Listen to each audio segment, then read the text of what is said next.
106. Sem ritmos discordantes. Para seres tão diferentes entre si, eles possuem, de algum modo, uma intensidade inesperada. Reflexões de El no primeiro dos 10 dias finais. Kaladin se agarrou ao corpo sem vida de Teft e sentiu tudo desabar. A frágil fachada de confiança que construíra para que conseguisse lutar. A maneira como fingira estar bem. Sil pousou em seu ombro, os braços envolvendo o próprio corpo, e não disse nada. O que havia a dizer? Estava tudo acabado. Estava tudo simplesmente acabado. De que valia a vida se ele não podia proteger as pessoas que amava? Muito tempo antes, prometera a si mesmo que tentaria uma última vez. Tentara salvar os homens da Ponte 4 e falhara. Teft era tão vibrante, tão cheio de vida, tão firme e presente. Havia finalmente derrotado os próprios monstros. Havia amadurecido, conquistado sua radiância. Ele era um homem maravilhoso, amoroso e incrível. Contara com Kaladin, como Tien, como uma centena de outros. Mas Kaladin não pôde salvá-los, não pôde protegê-los.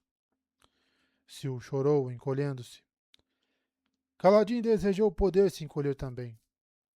Talvez, se houvesse vivido como seu pai queria, pudesse ter evitado aquilo. Ele afirmava que lutava para proteger, mas, pelo jeito, não conseguia proteger nada, não é mesmo? Só destruía, só matava.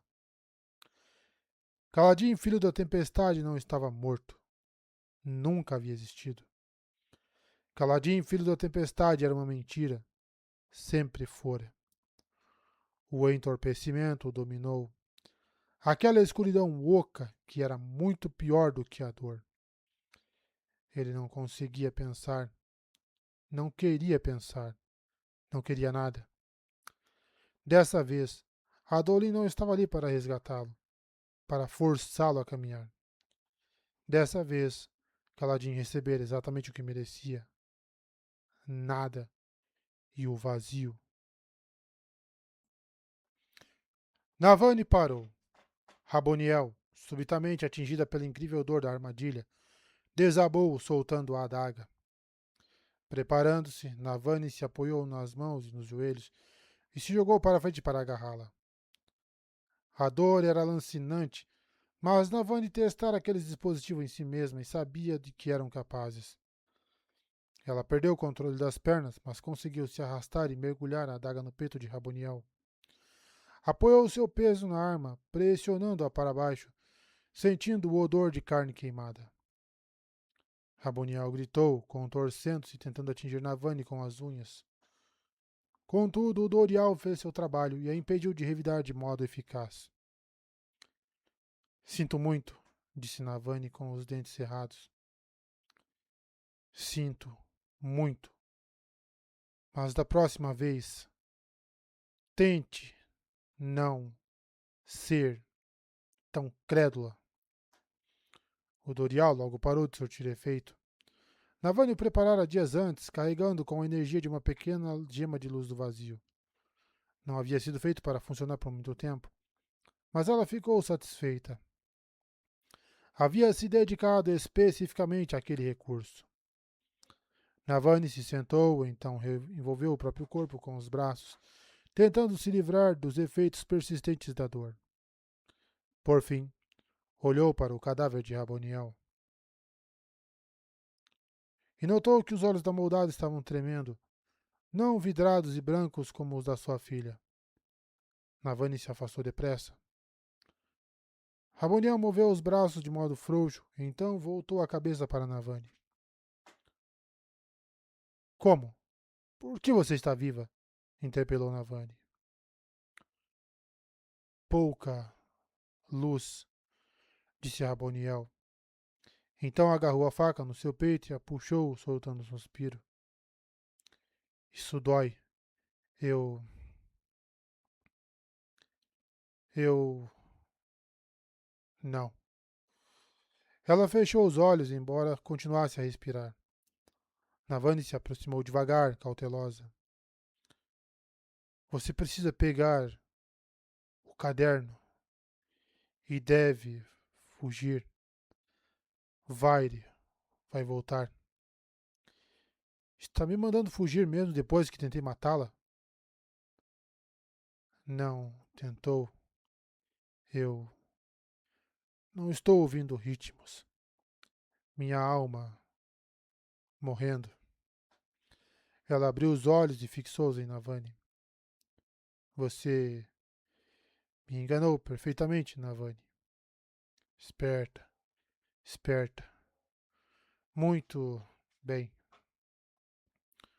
Como pode dizer isso? Perguntou Navani, olhando para a mesa repleta de papéis. Viva tanto quanto eu e vai apreciar qualquer coisa que ainda a surpreenda. Vá, Navani, fuja. A guerra precisa terminar. Agora que tudo estava acabado, Navani sentiu náusea. Uma dor inesperada por causa da traição. Ainda assim, foi até a mesa e pegou o caderno. Preciso tirar isso da torre, pensou ela. É talvez ainda mais importante do que Irmane. Uma maneira de matar moldados para sempre. Uma maneira de terminar a guerra. Se os esplanos dos radiantes e os moldados podiam morrer definitivamente, a guerra podia acabar, não podia? Pai das tempestades, sussurrou ela. Era disso que se tratava. Raboniel queria acabar com a guerra de um jeito ou de outro. O caderno que Navani estava segurando era uma cópia. E Navani percebeu que o caderno original devia estar em Colinar, levado aos líderes do exército dos cantores, provavelmente junto com a câmara de vácuo e as placas metálicas. Navani caminhou até Raboniel. Você só queria uma maneira de acabar com isso. Não se importa com quem vai vencer. Eu me importo, sussurrou Raboniel. Eu quero que os cantores vençam. Mas o seu lado, vencer, é melhor do que do que a guerra continuar para sempre, completou Navani. Raboniel concordou, de olhos fechados. Vá, fuja. Vai e vai. Navani desviou o olhar quando um borrão brilhou no corredor, refletindo luz. Um baque acertou seu peito e ela grunhiu diante do impacto, atordoada, por um momento, antes que a dor se espalhasse por todo o seu corpo, aguda e alarmante. Uma faca, pensou ela, perplexa, ao ver o cabo de uma faca de arremesso despontando do seu flanco, perto do seio direito. Quando respirou, a dor aumentou intensamente. Ela ergueu o olhar, pressionando a mão contra a ferida, sentindo o sangue quente escorrer. No outro extremo do corredor, uma figura de uniforme preto caminhava lentamente na sua direção. Uma espada fractal apareceu na mão dele, a espada do assassino. Moashi retornara. O alto marechal Kaladin estava morto. Vene contemplava o humano tão consumido pela dor que permaneceu ajoelhado ali, imóvel, por minutos infindáveis. E todos eles assistiram. Celestiais silenciosos, guardas solenes, humanos incrédulos. Ninguém parecia querer falar, nem mesmo respirar. Era assim que Vene deveria ter se sentido ao perder a irmã. Porque ela não tinha as emoções de uma pessoa normal. Ficara triste, mas achava que em nenhum momento fora tão dominada pela dor quanto o filho da tempestade naquele momento. Timbre pulsou de modo reconfortante. Todo mundo era diferente. E Venli estava no caminho certo. Só que não adiantara voltar para ajudar, não é? Estava tudo acabado. Ao lado dela, Lashwee desceu até que seus pés tocaram o solo. Então ela baixou a cabeça. Mostre a ela o que você é, pulsou o timbre. que? Agora? Mostre a ela. Revelar o que era na frente de todos? Vane se encolheu diante do pensamento, afinando-se nos terrores. Um a um, os outros celestiais pousaram, como que por respeito, por um inimigo.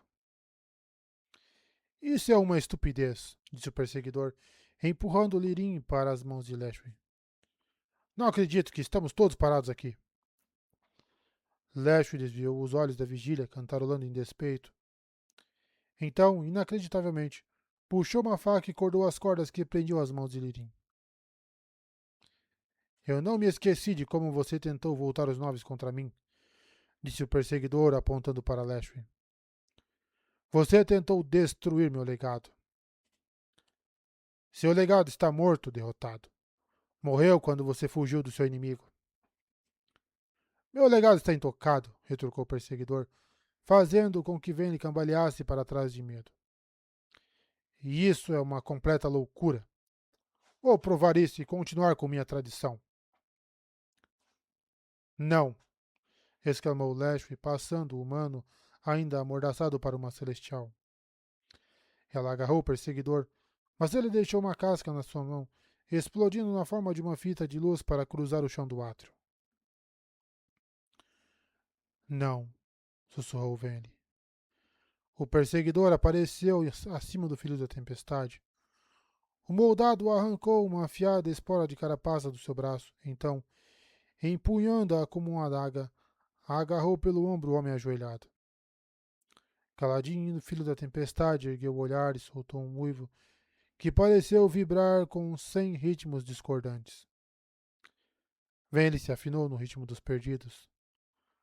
O perseguidor atacou, mas o filho da tempestade agarrou seu braço e se virou, tornando-se um borrão em movimento. De alguma maneira, contorceu-se até ficar atrás do perseguidor. Então sacou uma faca que levava consigo, movendo-se em tal velocidade que Vayne teve dificuldade em acompanhá-lo. O filho da tempestade golpeou o pescoço do perseguidor, que mal teve tempo de se ejetar da casca. Ele voltou como outro corpo e tentou agarrar novamente o filho da tempestade, mas não havia comparação. Kaladin se movia como o vento, rápido e fluido, enquanto atravessava o braço do perseguidor com sua adaga, fazendo com que ele gritasse de dor. Seguiu o golpe com uma facada rumo ao rosto, e o perseguidor deixou novamente sua casca. Ninguém cantarolou ou gritou dessa vez, mas, quando o filho da tempestade se virou, Vayne viu seu rosto e imediatamente se afinou nos terrores. Os olhos deles estavam brilhando como os de um radiante. Seu rosto era uma máscara de dor e angústia, mas os olhos... Ela jurava que a luz era de um tom vermelho amarelado, como... O perseguidor apareceu perto dos soldados no perímetro junto à parede. Agora! Gritou ele aos seus homens. Ataquem-no! Matem-no e então matem os outros radiantes. Suas ordens são caos e morte. O perseguidor avançou.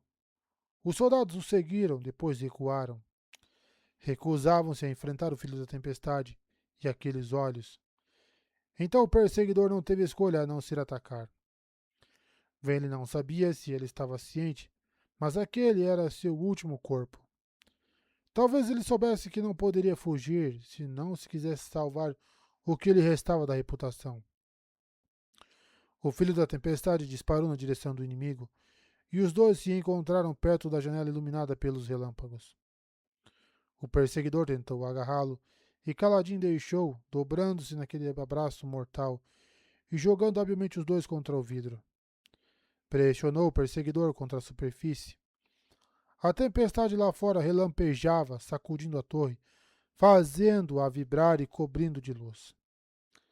Naquele momento, Kaladin fez algo com a janela. Deu um passo para trás, deixando o perseguidor preso no vidro, imobilizado e desprovido de luz do vazio, para ejetar sua alma. Kaladin não atacou. Ele estendeu a mão e infundiu o chão, mas com um poder que não brilhava tão forte quanto deveria. A cabeça do perseguidor estava sendo puxada para baixo, forçando o pescoço, os olhos cada vez mais esbugalhados.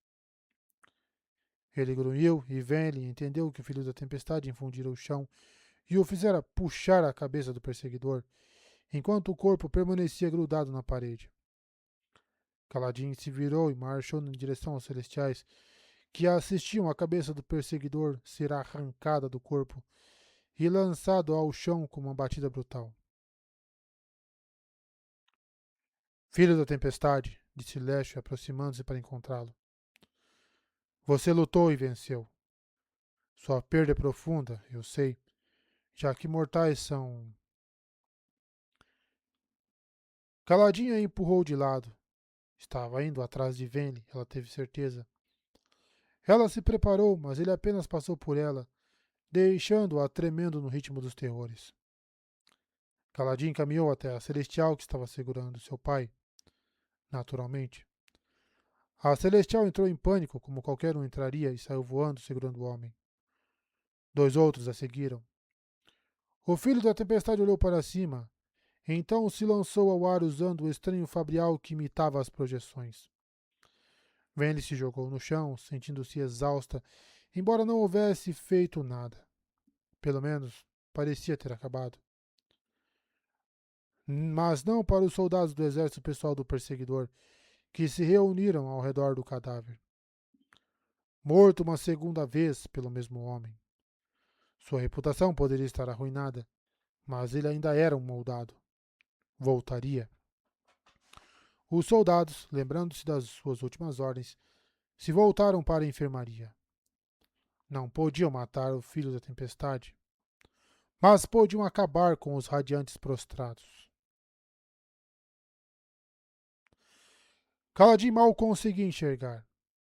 Tinha apenas uma vaga memória de matar o perseguidor. Sabia que fizera isso, mas lembrar era difícil. Pensar era difícil. Ele se ergueu no ar, perseguindo as criaturas que haviam levado seu pai.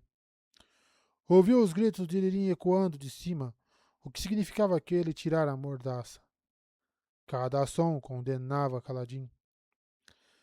Não acreditava que podia salvar o pai. Era como se Lirim já estivesse morto e gritando com Kaladin da danação.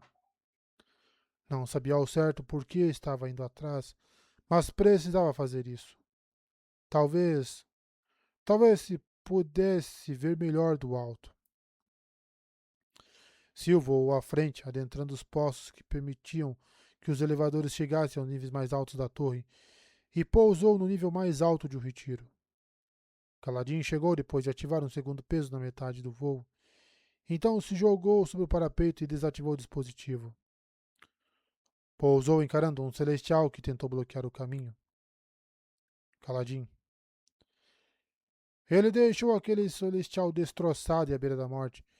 Então correu pelas câmaras superiores. Onde? O telhado. Iam tentar escapar pelo telhado.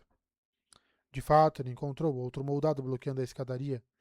Mas Kaladin bateu o dispositivo de Navani no peito dele e o travou ali, arremessando-o para longe através da escadaria e para o céu. Kaladin. Eu esqueci.